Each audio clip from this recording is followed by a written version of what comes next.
The air in Blackwood Valley didn't just feel cold. It felt heavy, like the weight of 1,000 secrets pressing down on your chest. Located deep in the heart of the Appalachian Trail, far from the neon lights of New York or the tech hubs of San Francisco, lies a stretch of forest that the locals don't talk about. They call it the Dead Zone. Ethan was a typical city boy, a freelance investigative journalist looking for his big break. He had heard rumors of a town called Silence, a small settlement that vanished from the maps in 1994. No records. Number social security updates, just gone. Armed with a Sony A7 III camera and a notebook, Ethan drove his battered Jeep Wrangler into the thick fog of the valley. The trees here were different, weren't swaying with the wind. They stood rigid, like skeletal fingers reaching out to scratch the gray sky. As he crossed the rusted bridge over the Black River, his radio began to emit a high-pitched screech. Static, he muttered, trying to tune it. But then, the static cleared for a second. A voice, thin, gravelly, and sounding like it was underwater, whispered, "Turn back. The marrow is cold." Ethan slammed the brakes. Silence. Only the ticking of the engine cooling down. He looked at the GPS. The blue dot was spinning in circles. He was off the grid. 2 miles into the woods, Ethan found it. A massive, Victorian mansion, standing perfectly preserved in a clearing where nothing grew. No grass, no weeds, just black scorched earth. What was truly terrifying was that the house had no windows. The walls were solid wood, painted a deep obsidian black. As he approached, the smell hit him. It wasn't the smell of decay. It was the smell of ozone and old copper. Like a lightning strike and dried blood. The front door was ajar.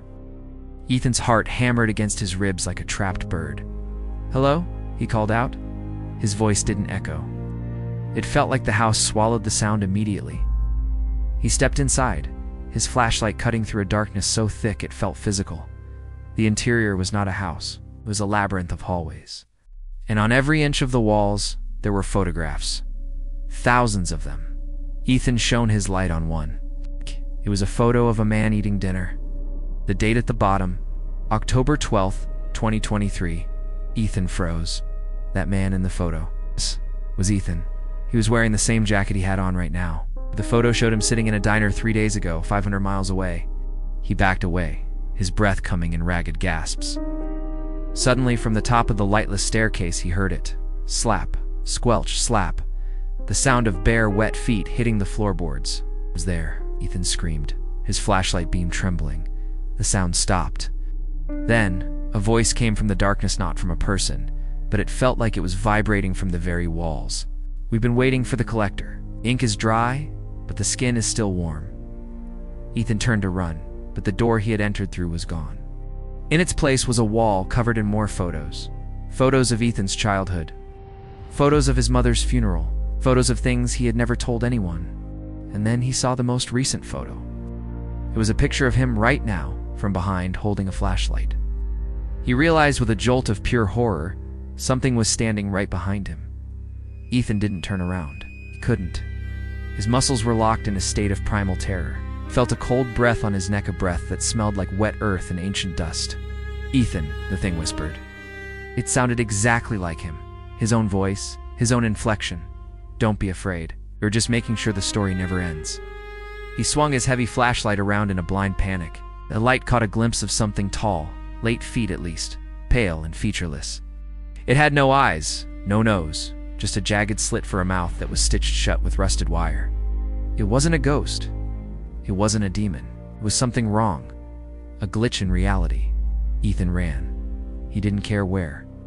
He dashed through the hallways, the slap-squelch sound chasing him, gaining on him.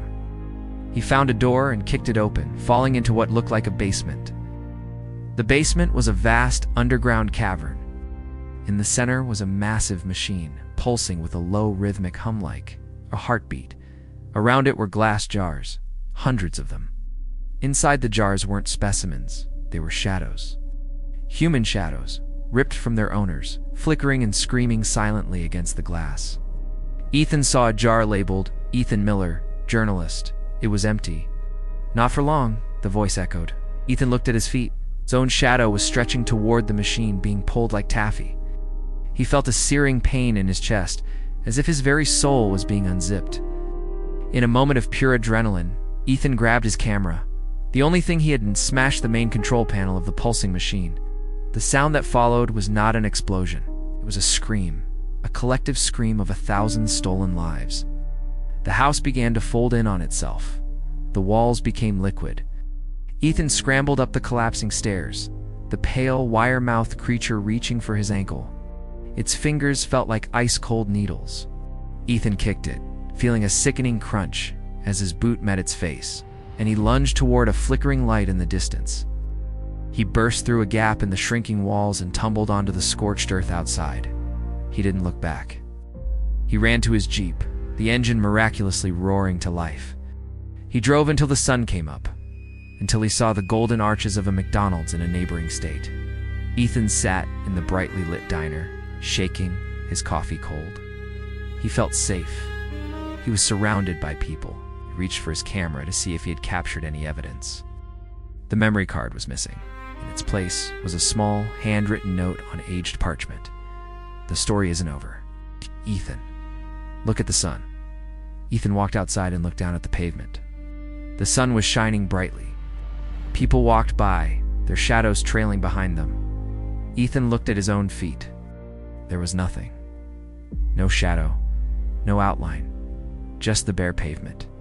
He looked into the reflection of a shop window, saw the street, he saw the cars, he saw the trees, but he didn't see himself.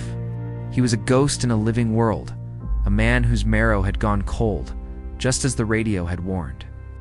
And in the distance, from the direction of the Blackwood Valley, he heard a faint, familiar sound. Slap, squelch, slap. It was coming to collect the rest of him.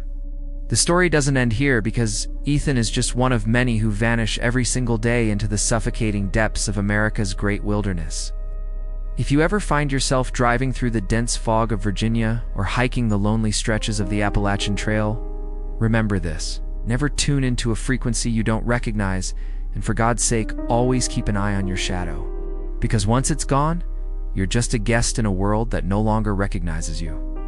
If you want to hear more chilling tales like this, let me know in the comments below, and don't forget to subscribe to the channel for your daily dose of horror.